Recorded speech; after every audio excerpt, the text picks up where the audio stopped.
Selamat pagi. Sapa Rea pada Novi yang sudah duduk di kursi depan meja kerjanya. Pagi, balas Novi tersenyum lalu kembali sibuk dengan komputernya. Namun, begitu melihat Rea duduk di sampingnya, Novi menoleh dan berkata, "Nyonya Prana. Panggil Rea saja.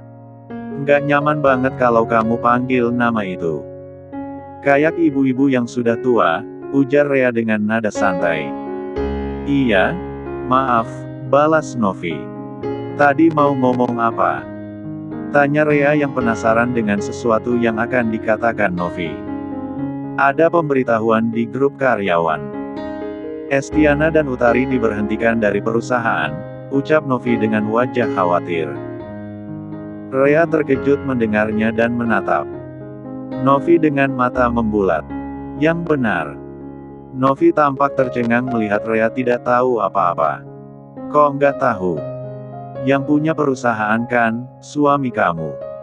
"Aku benar-benar nggak tahu." "Aku baru tahu dari kamu," ucap Rea, raut wajahnya mencerminkan perasaan bingung. "Memangnya Tuan Prana nggak ngomong apapun sama kamu?" tanya Novi yang lebih penasaran dengan Abi.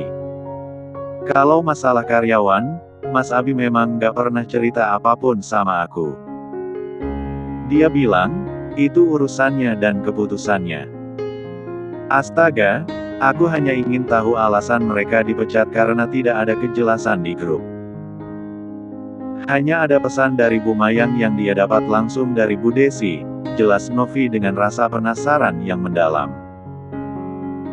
Meski Rea tidak suka dengan mereka tapi ia tetap merasa simpati melihat keadaan Estiana dan Utari yang dipecat, karena ia tahu kinerja mereka bagus, belum pernah melakukan kesalahan. Dari arah depan mereka duduk, terlihat Utari keluar dari lift dengan ekspresi lesu dan tak semangat. "Kenapa dia seperti itu?" batin Rea. Mata mereka terus memperhatikan Utari yang sedang berjalan ke meja kerjanya. Mereka juga melihat Utari membereskan semua barang-barangnya yang ada di atas meja. "Kayaknya benaran deh.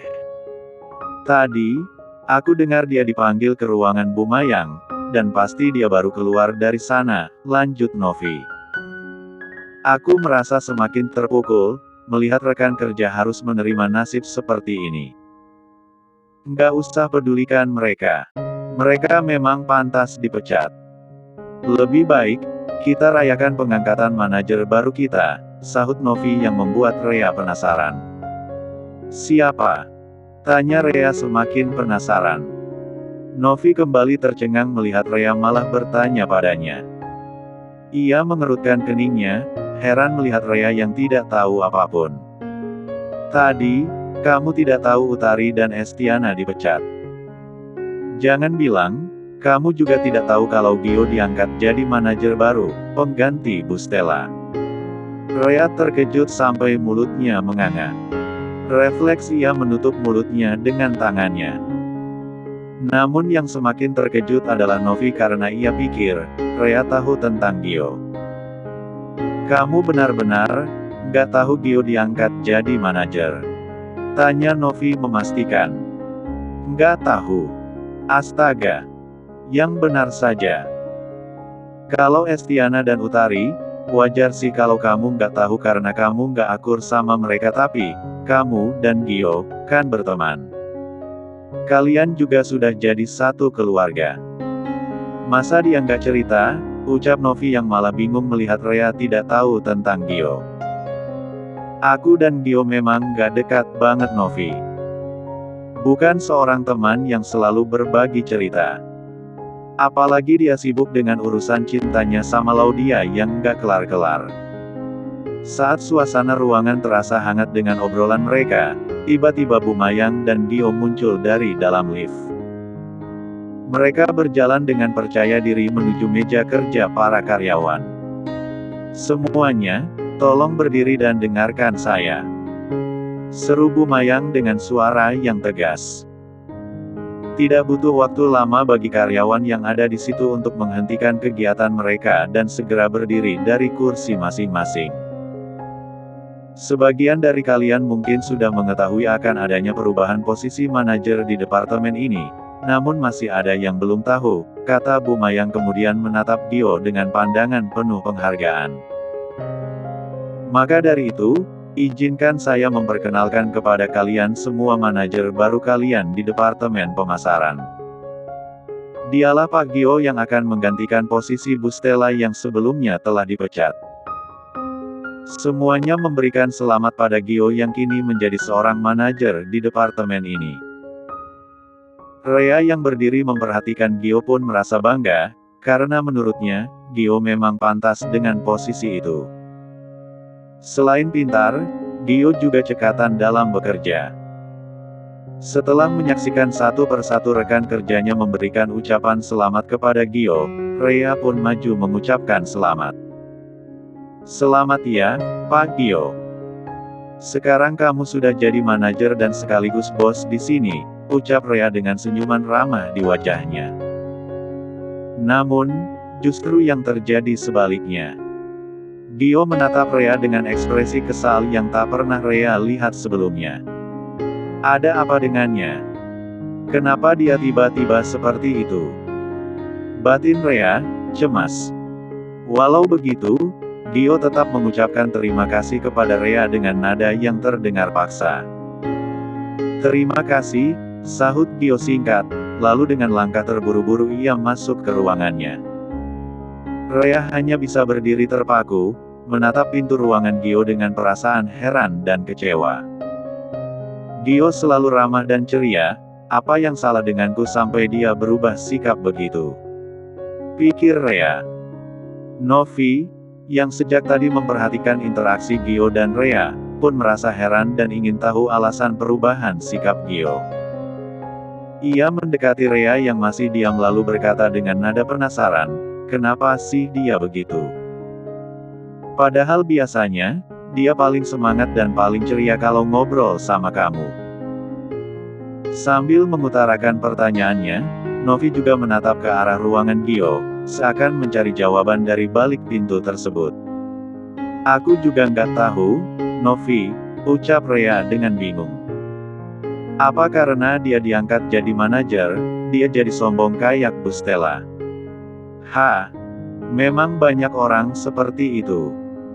Setelah naik jabatan, dia akan jadi sombong, ucap Novi menerka-nerka. Tapi aku yakin bukan seperti itu, Novi.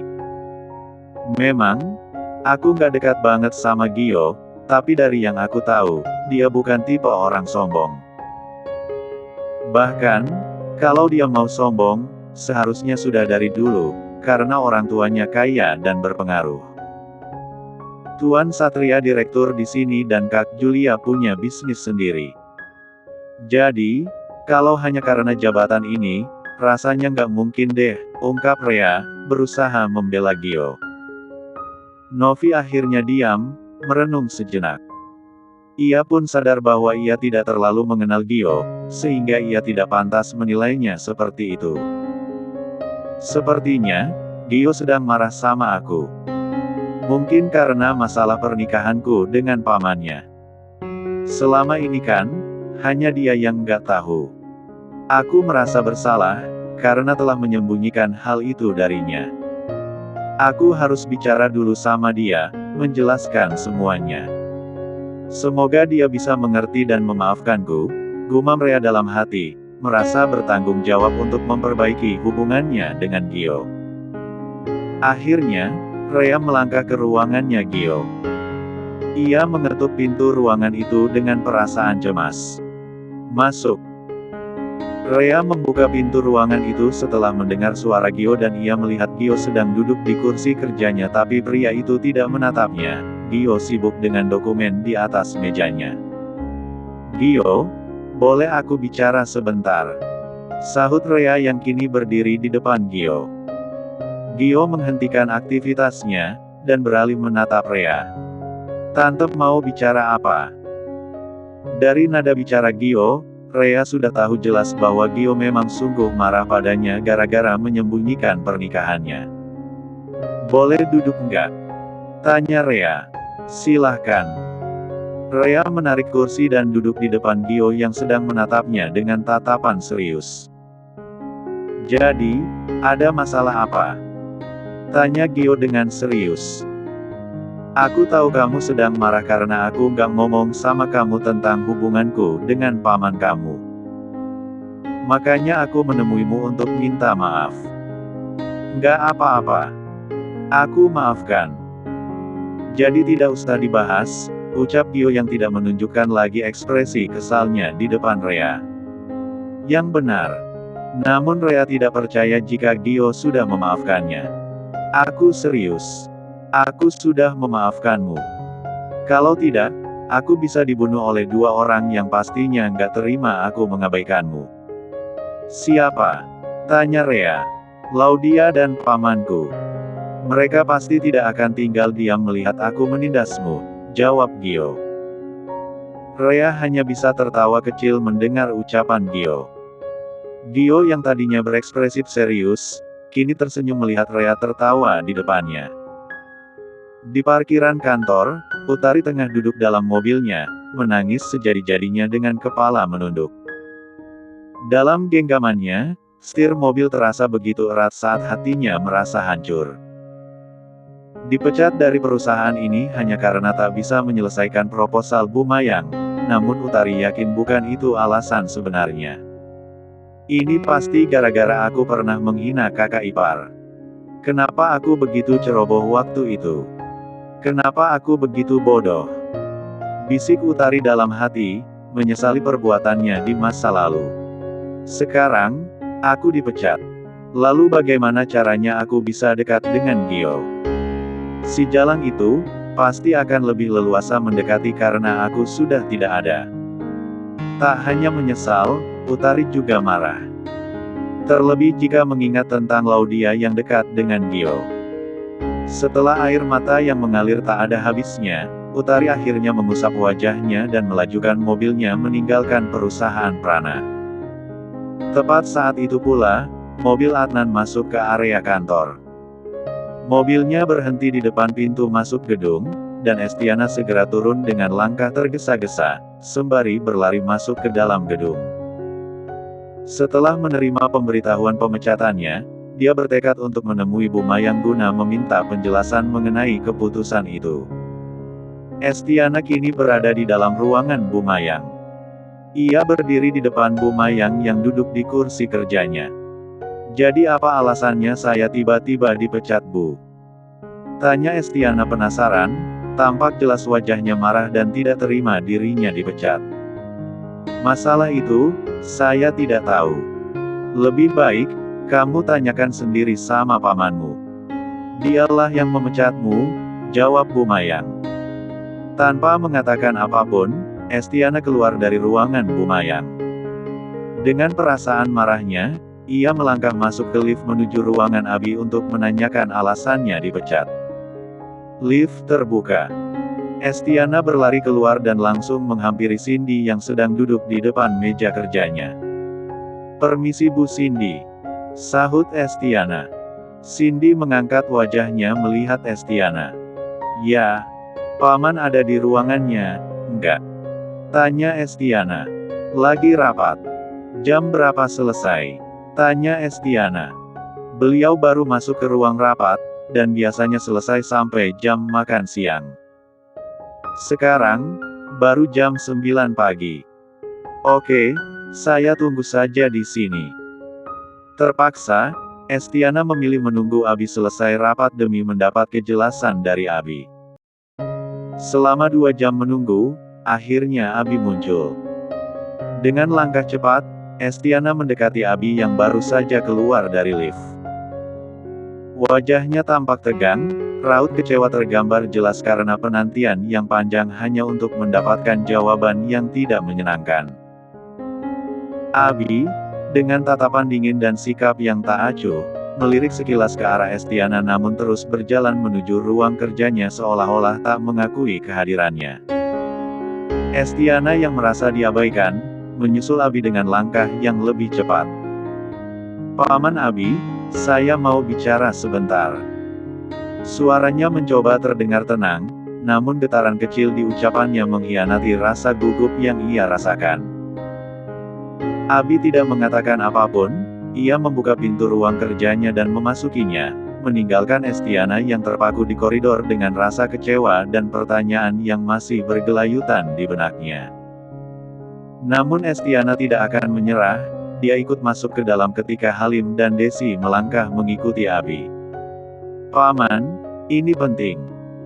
Saya hanya ingin tahu mengapa saya dipecat tanpa penjelasan yang jelas," desak Estiana, suaranya semakin mendesak dan penuh keharusan.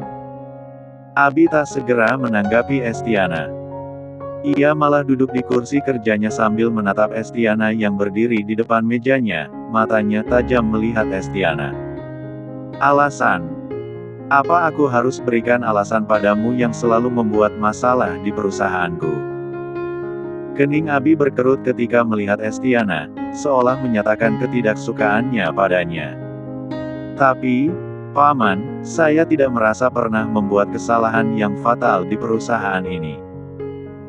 Saya selalu menyelesaikan semua pekerjaan yang menjadi tanggung jawab saya," ujar Estiana membela diri, ia merasa diperlakukan tidak adil. Abi terlihat santai, ia menyandarkan punggungnya di kursi kerjanya sembari menatap Estiana dengan tatapan tajamnya. "Kamu tahu, kenapa aku membiarkanmu tetap bekerja di sini? Itu karena Julia yang memohon agar aku mau memberimu kesempatan bekerja. Aku kira kamu gadis lembut seperti Elia yang dapat menyesuaikan diri dengan semua orang, tapi ternyata, aku salah besar. Kamu terus saja menimbulkan masalah dengan rekan-rekan kerja yang lain, dan aku tidak menyukai orang dengan sikap seperti itu." Dalam hati Estiana, perasaan tak mengerti bercampur dengan kekesalan. Kenapa harus aku yang selalu disalahkan? Estiana merasa harus membuktikan pada Abi bahwa ia pantas berada di perusahaan ini dan tidak selalu membuat masalah seperti yang dituduhkannya. "Paman, kalau kamu tidak ingin aku mempermalukanmu, seperti kamu mempermalukan Rea di depan teman-temanmu, lebih baik segera keluar dari ruanganku sebelum kesabaranku habis." Estiana, tegas Abi yang tidak ingin mendengar apapun ucapan Estiana. Bicara dengan Estiana hanya membuatnya semakin emosi. Estiana pun tidak berani melawan lagi. Ia hanya menundukkan wajahnya tapi tidak berniat keluar dari sana. "Saya minta maaf kalau saya sudah buat Paman marah. Jangan terlihat seperti orang yang menyedihkan Esti. Walau kau dipecat dari sini, kau masih bisa mendapatkan pekerjaan lain. Mintalah pekerjaan pada suamimu. Kau sudah menjadi tanggung jawabnya," tegas Abi. Estiana hanya diam saja dengan kepala menunduk. "Keluarlah, dan jangan lupa bereskan semua barangmu," titah Abi. Dengan cepat, Estiana keluar dengan perasaan terluka. Di luar ruangan, ia baru menunjukkan tatapan marahnya. "Ternyata Paman memecatku karena Rea. Dasar perempuan sialan. Dia pasti sudah mengadu tentang masalah di restoran itu," gumam Estiana yang menyadari bahwa Abi memecatnya karena membalas perbuatannya dulu pada Rea di restoran. Kemudian Estiana meninggalkan ruangan Abi dengan perasaan marah. Ia masuk ke lift menuju ke departemen pemasaran di mana meja kerjanya berada. Di sana ramai dengan karyawan yang tengah sibuk dengan pekerjaannya. Estiana dengan langkah cepat membereskan semua barangnya di atas meja.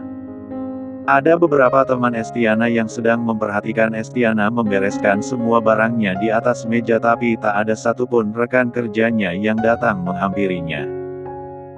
Mereka semua sudah tahu bahwa Estiana dipecat hingga mereka tidak berani menghampiri Estiana karena takut dapat masalah juga. Estiana kini berdiri di depan gedung perusahaan. Ia menatap gedung pencakar langit yang selama ini menjadi tempatnya mencurahkan tenaga dan pikiran. Rasa marah dan kecewa bercampur menjadi satu, membuat matanya berkaca-kaca. Dia memeluk erat kardus yang berisi barang-barang pribadinya, kardus yang menjadi simbol akhir dari segala usahanya di tempat ini. Langkahnya terhenti, dia memandangi kaca gedung yang memantulkan bayangannya yang terlihat lelah. Semua sudah berakhir, gumamnya lirih, suara yang hampir tertelan oleh hiruk-pikuk kota. Lalu ia melangkah perlahan ke pinggir jalan untuk mencari taksi. Di saat itu juga, sebuah taksi lewat. Dia melambaikan tangan, dan taksi itu segera mendekat. Dengan satu tarikan nafas yang dalam, Estiana membuka pintu dan masuk ke dalam taksi. Sebelum pintu tertutup, dia memandang sekali lagi ke arah gedung itu dengan perasaan sedih.